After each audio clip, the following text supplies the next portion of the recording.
Welcome back to video number 2 of the series. I'm Joe Farewell with Farewell Firearms Training and Team Atlas Gunworks, and I'm really excited to bring you this next guy. He's a good friend of mine, Adam Maxwell of Vortex Optics, and he's going to show you the basic nomenclature of a firearm and how it works.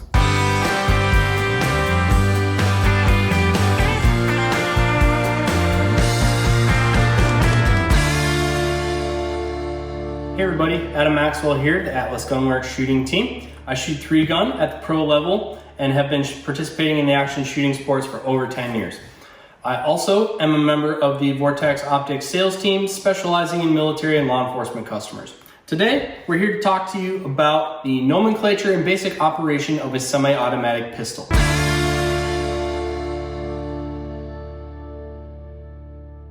The good news in terms of that, in comparison to other firearms platforms, is while they come in various shapes and sizes, most of them pretty much operate the same way.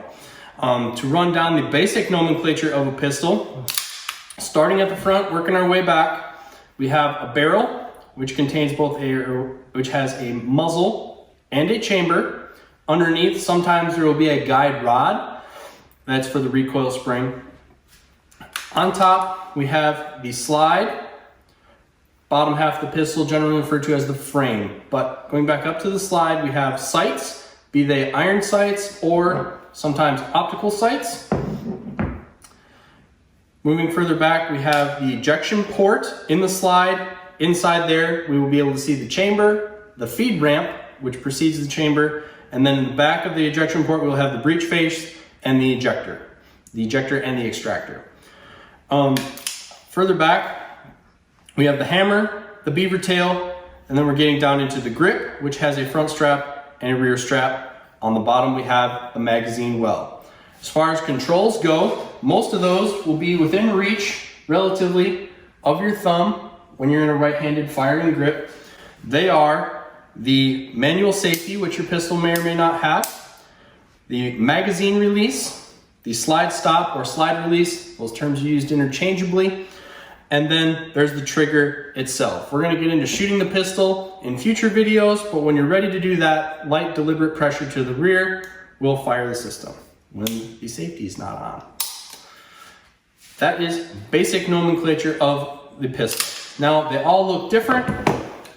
They all pretty much have all the same parts with few variations.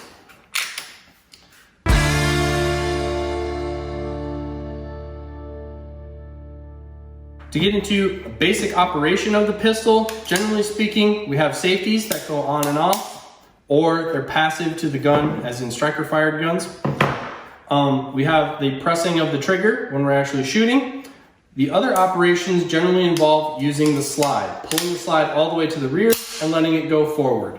If we want to administratively lock the slide open, we can pull back on it to the rear, press up on the slide catch, or slide release, and that will lock it in the rear position. An empty magazine will usually accomplish this as well because there is a tab on there that will engage that, locking the slide to the rear. Going the next step, we can get into magazines.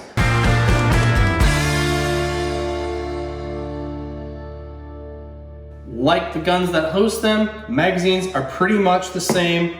Even though they come in various shapes, sizes, and configurations, they're basically a tube of some kind, a spring, a follower, which goes on the top, presses on the cartridges, and some sort of base plate, which may or may not be removable depending on the model of pistol. All those together constitute a magazine. A magazine is loaded with cartridges, bullets on the front, rim on the rear. Placing the cartridge into the magazine oriented towards the barrel, we would press down on the cartridge, slide it back to the rear. It will be retained by what's known as the feed lips of the pistol. We would repeat this process until the magazine contains as many cartridges as you would like, or it is full.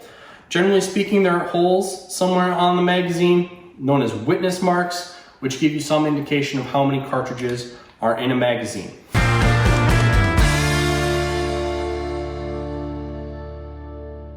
Now when we get into loading and unloading the pistol, I unfortunately am left-handed, so I'm just going to go ahead and do this right-handed for everybody. We're gonna insert a magazine, bullet forward, into magazine well.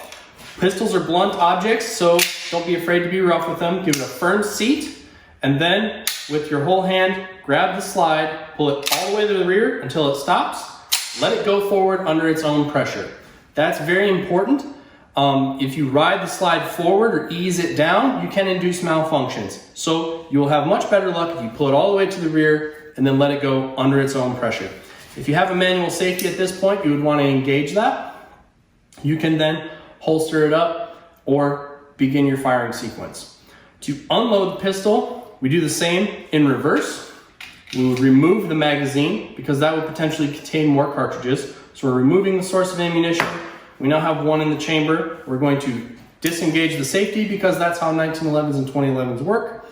And then we're going to pull back on the slide. Now, mind you that the ejection port is where the cartridge is going to come out of. So be sure your hand is either all the way in the rear to clear the ejection port or work it off the front.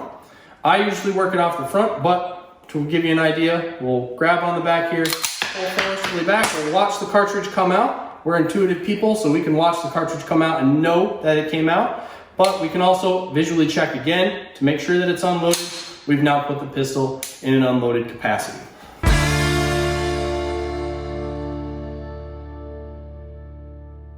If you're using pistols in your life, generally speaking, you're going to be dealing with them in a loaded and an unloaded capacity.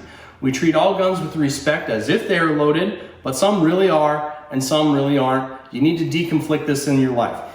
The way I do that is I have some pistols that I use for defense, carry, things of that nature, or when I'm going to the range.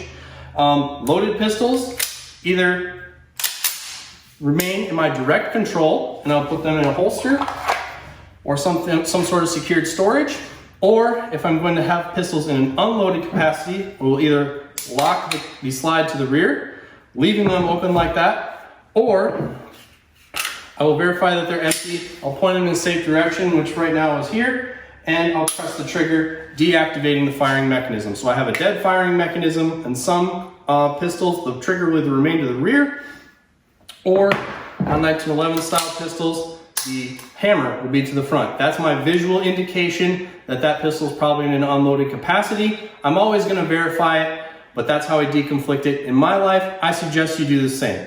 Decock them when they're not loaded. If they are loaded, put them in secure storage, have the safety on, and if the hammer's back, that indicates to me that it's a loaded pistol.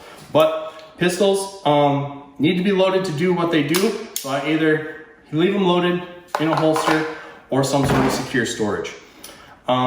That's basic nomenclature and operation of pistols. Again, they come in various shapes and sizes. Some of them look kind of crazy, but they all work in basically the same way.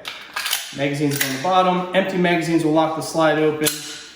Slight press of the trigger will fire the gun. And that is basic nomenclature, parts, and operations of a pistol. I'm Adam Maxwell with Atlas Gunworks Shooting Team. This is just the basics to get you started on your pistol journey. There are tons of good professional instructors out there. Make sure you get some good instruction and, of course, get out on the range and do some shooting. The best way to do that is to participate in action shooting sports where you can put your skills to the test, meet some great people, and have some fun along the way.